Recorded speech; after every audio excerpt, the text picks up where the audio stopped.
Hi കൂട്ടുകാരെ, PSC കുട്ടീസ് എന്ന ചാനലിലേക്ക് എല്ലാവർക്കും സ്വാഗതം. SCERT 8ാം ക്ലാസ്സിലെ സോഷ്യൽ സയൻസ് ടെക്സ്റ്റിലുള്ള ബ്രിട്ടീഷുകാർ നടപ്പിലാക്കിയ നികുതി നയങ്ങളെക്കുറിച്ചാണ് നമ്മൾ പറഞ്ഞുകൊണ്ടിരിക്കുന്നത്. കഴിഞ്ഞ വീഡിയോയിൽ നമ്മൾ ശാശ്വത ഭൂനികുതി വ്യവസ്ഥയെക്കുറിച്ച് സംസാരിച്ചു. ഈ വീഡിയോയിൽ നമ്മൾ പറയുന്ന രണ്ടാമത്തെ നികുതി സമ്പ്രദായത്തെക്കുറിച്ചാണ്. അതാണ് റയറ്റ് വാരി സമ്പ്രദായം. റയറ്റ് വാരി സമ്പ്രദായം നടപ്പിലാക്കിയത് 1820-ലാണ്. റയറ്റ് വാരി സമ്പ്രദായം നടപ്പിലാക്കിയത് 1820-ലാണ്. നടപ്പിലാക്കിയ പ്രദേശങ്ങൾ ദക്ഷിണേന്ത്യയും ഡെക്കാനും. നടപ്പിലാക്കിയ പ്രദേശങ്ങൾ ദക്ഷിണേന്ത്യയിലും ഡെക്കാൻ പ്രദേശത്തുമാണ് റയറ്റ് വാരി സമ്പ്രദായം നടപ്പിലാക്കിയത്. നടപ്പിലാക്കിയ വ്യക്തികൾ തോമസ് മൺറോ, അലക്സാണ്ടർ റീഡ്.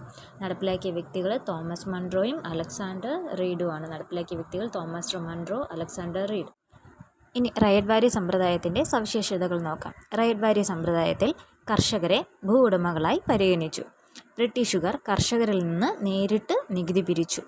നികുതി നൽകുന്നതിൽ വീഴ്ച വരുത്തിയ കർഷകരുടെ ഭൂമി ബ്രിട്ടീഷുകാർ പിടിച്ചെടുത്തു. അപ്പോൾ റയറ്റ് വാരി സമ്പ്രദായത്തിൻ്റെ പ്രത്യേകതകൾ: റയറ്റ് വാരി സമ്പ്രദായത്തിൽ കർഷകരെയാണ് ഭൂ ഉടമകളായി പരിഗണിച്ചത്.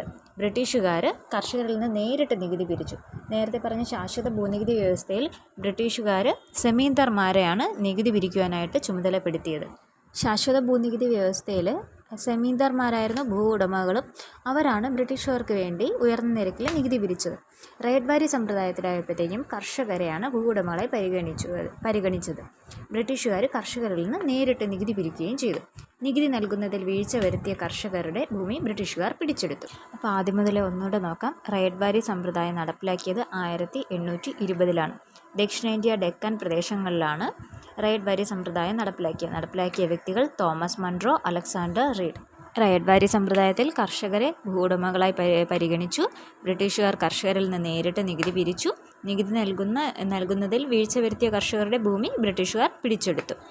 വീഡിയോ ഉപകാരപ്പെട്ടാൽ ലൈക്ക് ചെയ്ത് സബ്സ്ക്രൈബ് ചെയ്ത് ഒന്ന് സപ്പോർട്ട് ചെയ്തേക്കണേ കൂട്ടുകാരെ. Thank you.